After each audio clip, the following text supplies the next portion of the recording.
lot of you have seen the show. I love the series. Bass Reeves is sort of unsung hero in history. He's a slave turned a lawman, and who dispenses law and order and deals with racism in equal measure. And there are so many important themes in this show, and I'm very happy to have the gentlemen, who were the key guys here to come out and talk about that.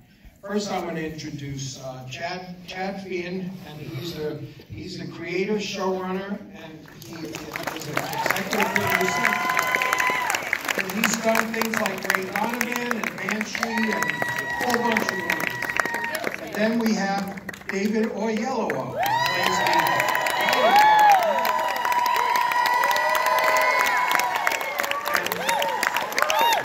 David first kind of got on my radar when he played the spy Danny Hunter in MI5, and then he's done everything from Lee Daniels the Butler, he played Martin Luther King in David DuVernay's Selma,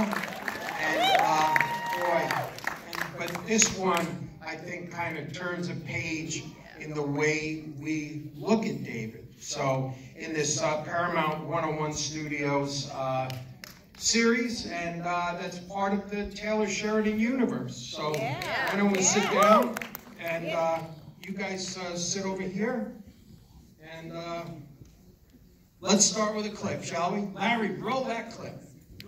I didn't know my own father. Wow. Now, and you saw Donald Sutherland. He's great in the season. We have Dennis Quaid and Barry Pepper and Lauren E. Banks, who is Bass's, should I say, long-suffering wife?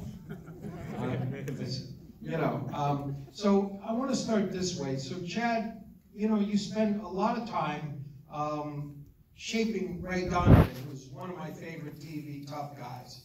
Now, the way I've always thought of David, his superpower is his empathy, and he just is somebody that you gravitate towards, and it's worked great in movies, even when you turned out to be a bad guy, because the sleight of hand was right there.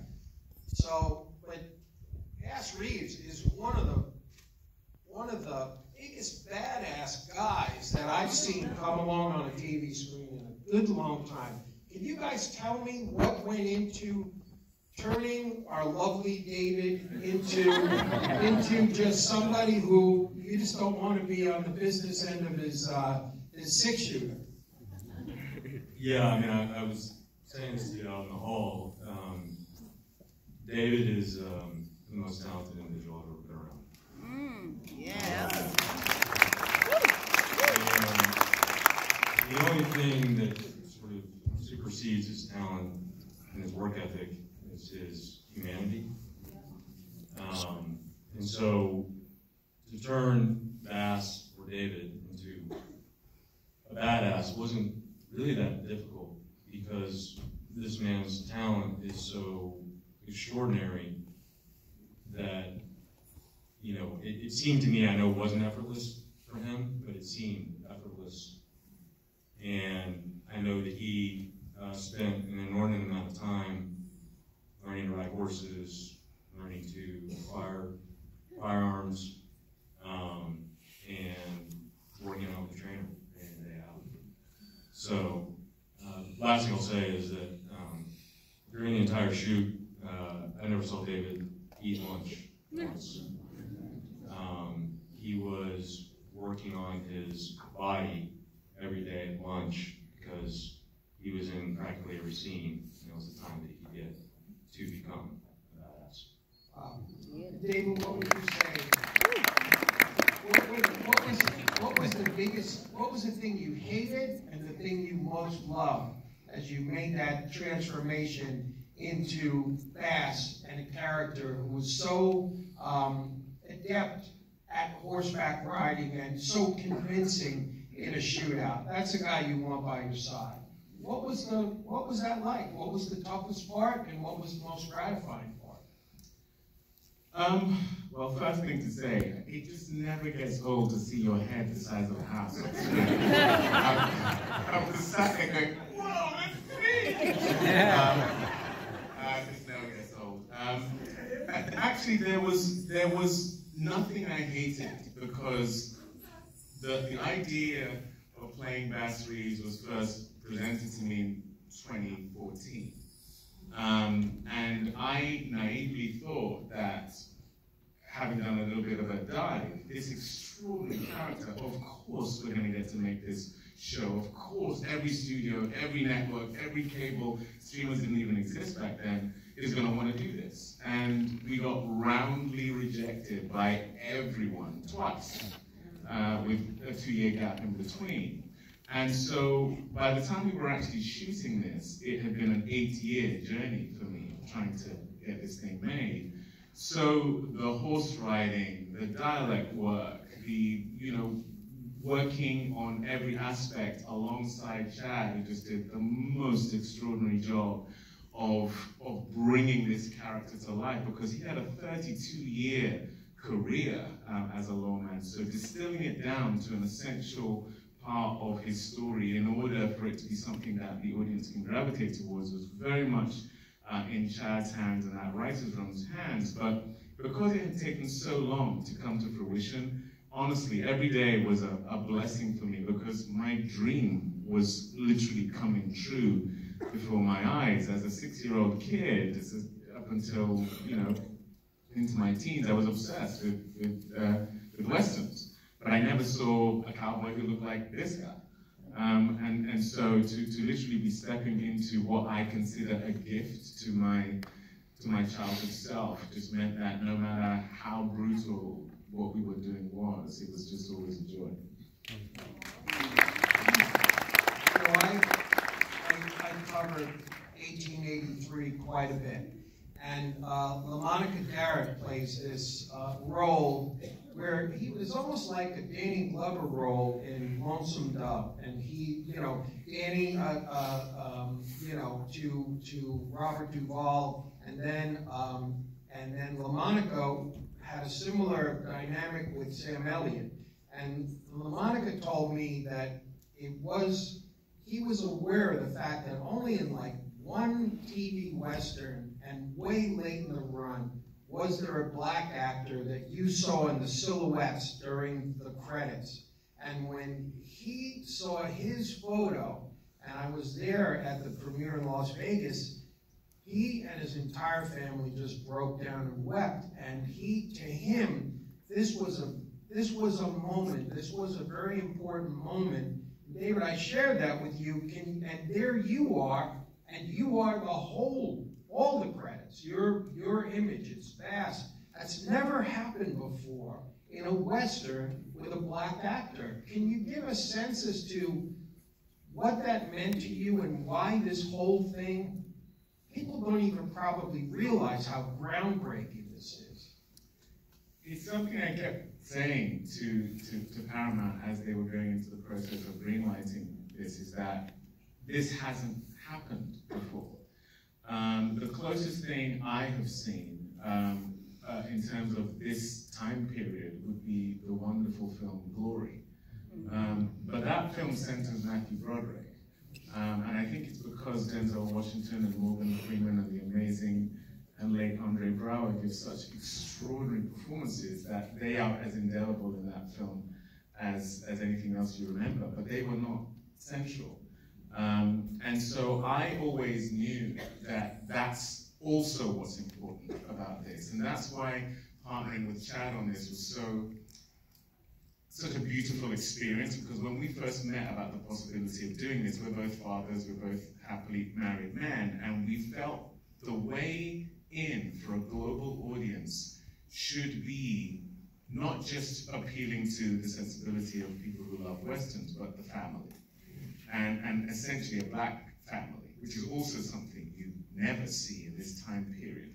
And so as we discussed this, we felt the universal element was going to be the work-life balance as something that everyone can relate to. If you are someone who has this really tough job, dangerous job, You love your wife, you love your family, you're out there, and everything in you is trying to get back. And that love is what's gravitating you towards each other. That's something that everyone can gravitate towards, because we didn't want it to feel like a black Western.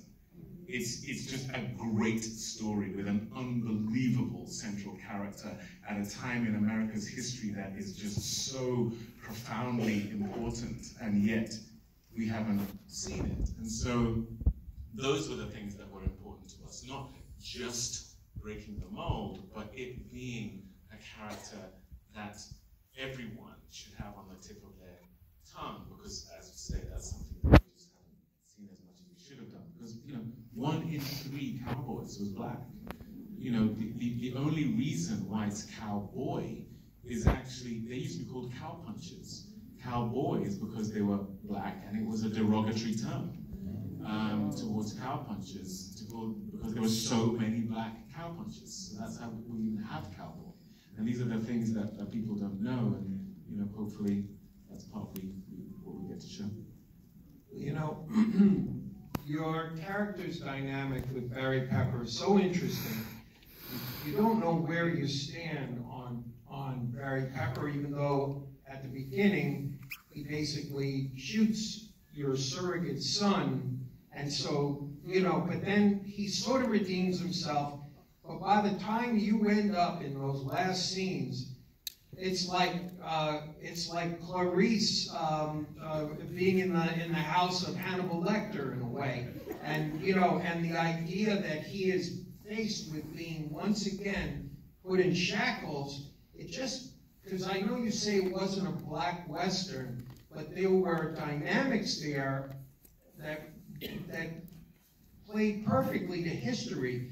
Between the two of you, can you give a sense as to what the opportunities were for you to tell a story that just was not your prototypical Western, that had these rich subtexts, which were like even, you know, because we've heard that maybe he was the Lone Ranger, maybe Bass Reeves was. Can you give a sense and you know, as to how all this fueled the storytelling?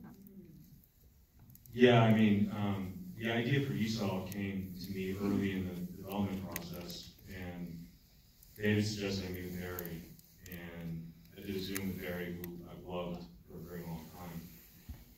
And talking to Barry, who's a very earthy individual, the whole character coalesced. And the idea is that Bass in the show is a deeply religious man. And we wanted to show, you know, the polar opposite of that, which is a man who has no creed, who has no belief in anything other than himself, and the idea that as humans, we're just animals. And his philosophy is, we're all animals, and I'm going to be the apex predator. And I felt like that was the best opposition to Bass, who is a deeply religious character and a deeply righteous man, to go against somebody who has no moral code other than, I'm going to win and I'm going to dominate. And I'm glad you brought up Clarice. You know, the idea was, for me, was what happens if Bass Reeves walks into Colonel Kurtz's lair. Yeah, it's another good analogy. And that's sort of how that whole episode unfolded. So it becomes a man of faith against a sociopath, is basically. And David, any thoughts on that part of it? Yeah, you know, the notion, and because to me, racism is completely irrational. But when you have someone who decides to break people down to animals, and I'm going to be the apex predator, that to me is the definition of a supremacist mindset, which is the only way you can justify enslaving people for your own good, so to speak, or to your own ends. And so the thing that happens when you focus or when you shift the lens, you've seen so many films, television shows in this era where we are focused on white people.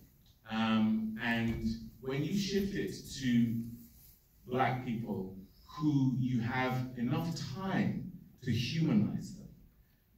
You show, yes, the effects of enslavement, but you also show just how human they are, how capable of love they are, how transcendently powerful and inspirational they can be, which is what really, to me, defines the Reconstruction era, the time where black people were given agency, and in a very short period of time went from being enslaved to being politicians and people who were moving the culture in their communities forward. That's why Jim Crow came in so quickly afterwards, within 12, 13 years, because a supremacist mindset fears the notion of power being ceded. And so in this show, you really, in a subtle way, get to take a look at the anatomy of racism, because you get to see how irrational it is for this beautiful family, for this incredible man to be subjected to these things that don't really make sense. And so that, to me, is also the power of the show. It's not just showing how traumatic that was for black people in this country. It's showing how amazing black people are to still want to participate in the betterment of this country.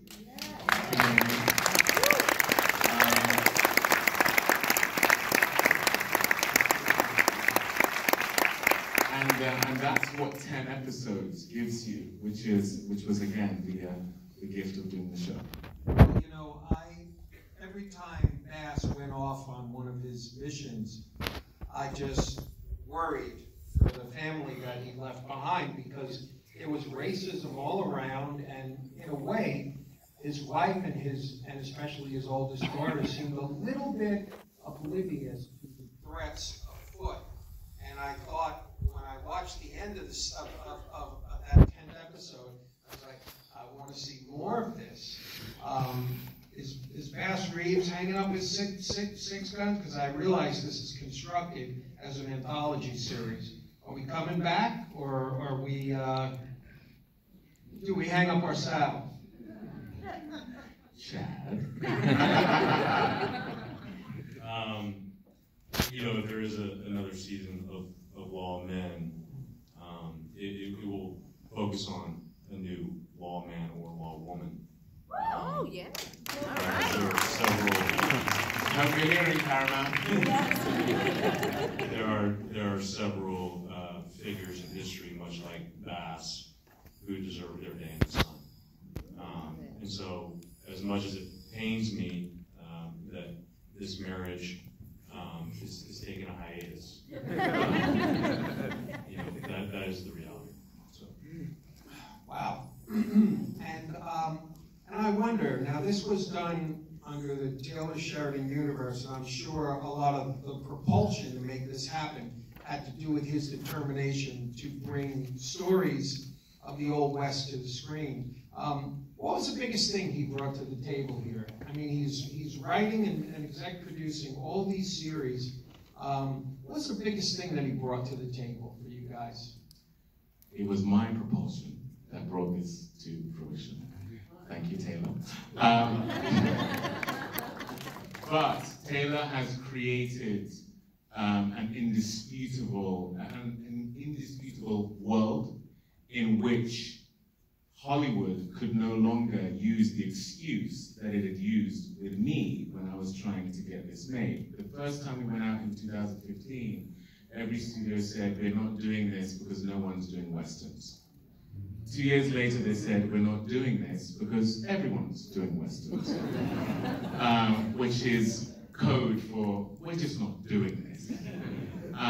But when Taylor, in such an impressive way, corralled an audience with Yellowstone, and that has spun out into amazing shows like 1883 and 1923, it's indisputable that there is an audience for this. What I always had a notion of, and my gut told me, is that there is a global audience for this, but because it's black, because it's historical, that the notion was it's not global. Now, I think the notion was, oh, okay, there is an American audience for this.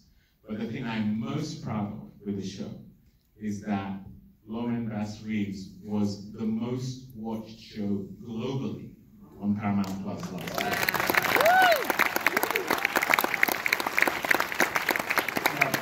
You know what? That's a good note to end on. And although I could talk to you guys all day about this show, I just loved it. What an experience! But I thank you both, and I thank you all for listening.